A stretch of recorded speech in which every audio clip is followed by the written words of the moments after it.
morning, Christ Church. Good morning. It's great to be here. We've been moving around quite a bit the last few weeks and haven't always been able to get here. But it's always fulfilling when I can share some time with you. And it's especially meaningful to me when I get the opportunity to share your word. Okay.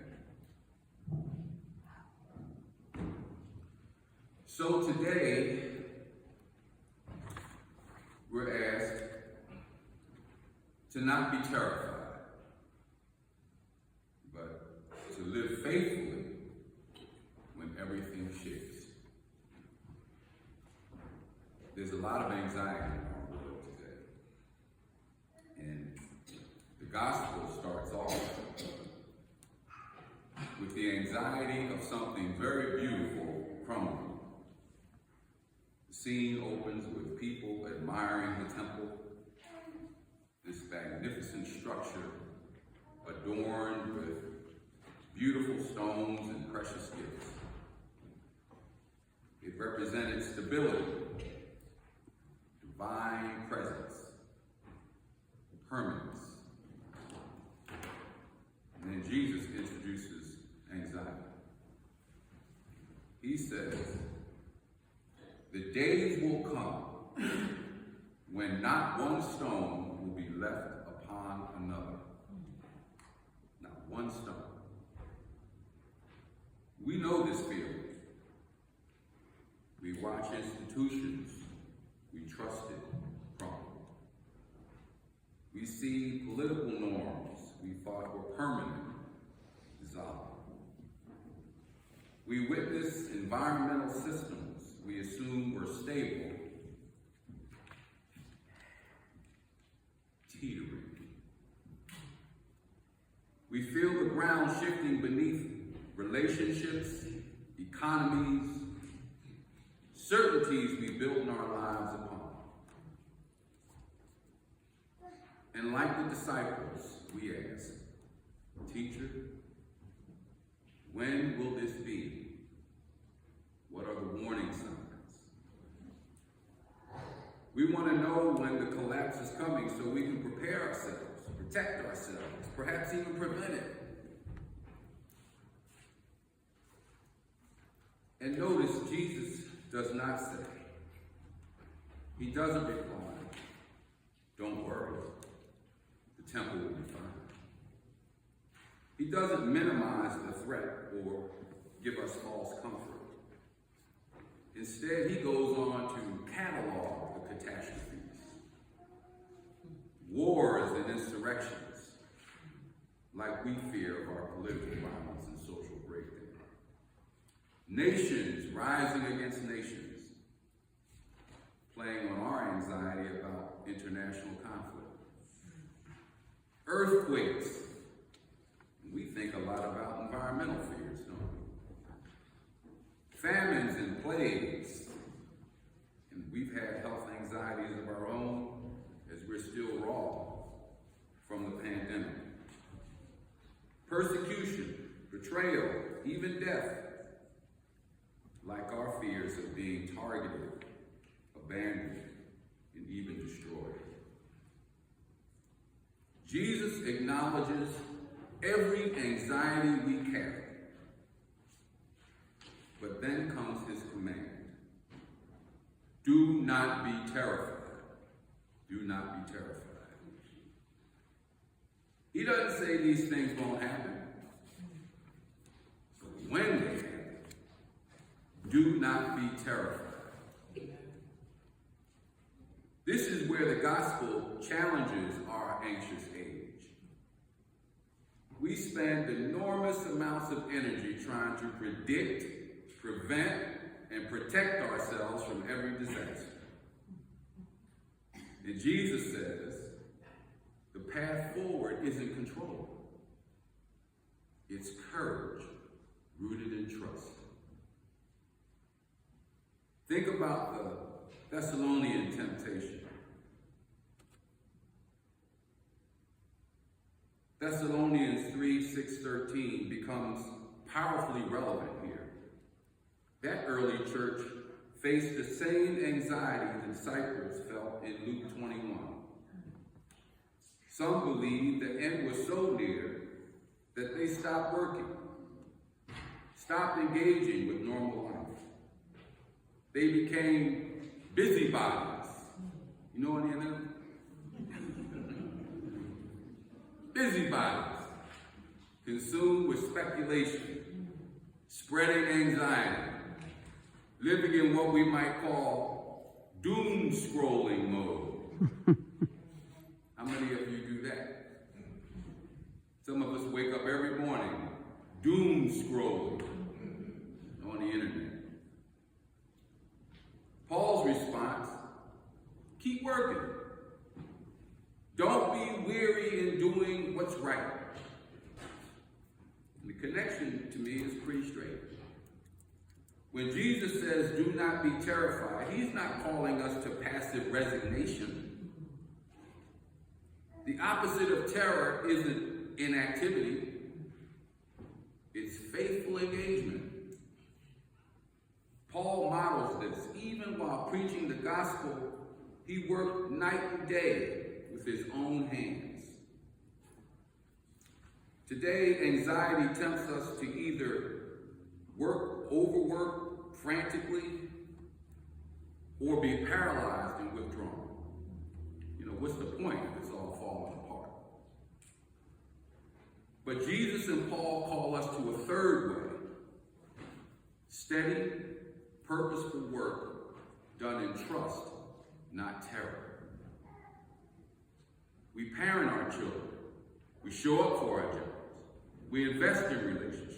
We serve our neighbors, not because we've eliminated all threats, but because this is how we gain our souls, through endurance. Here's the most stunning reversal in the gospel text. This will give you an opportunity to testify. Jesus transforms persecution from pure threat into sacred purpose. The very things we fear the most, being brought before authorities, losing security, facing opposition, these things become moments when God's power works through our weakness. He promises, I will give you words and wisdom that none of your opponents will be able to withstand. We connect this to Isaiah's vision. Isaiah's prophecy tells us to understand what Jesus is pointing toward. God isn't just preserving the old order, he's creating new heavens and a new earth. Notice the specific anxiety Isaiah addresses. No more shall the sound of weeping be heard. No more shall there be an infant that lives but a few days. They shall not labor in vain. Before they call, I will answer. The wolf and the lamb shall feed together. The gospel connection is when Jesus says not a hair on your head will perish, even while acknowledging that they will put some of you to death. He's speaking from Isaiah's vision. Our physical safety isn't guaranteed. But brothers and sisters, our ultimate safety in God's new creation is absolutely certain. This is the blessed hope of everlasting life from our collect that doesn't eliminate present suffering, but it reframes it within God's creative purposes. Amen.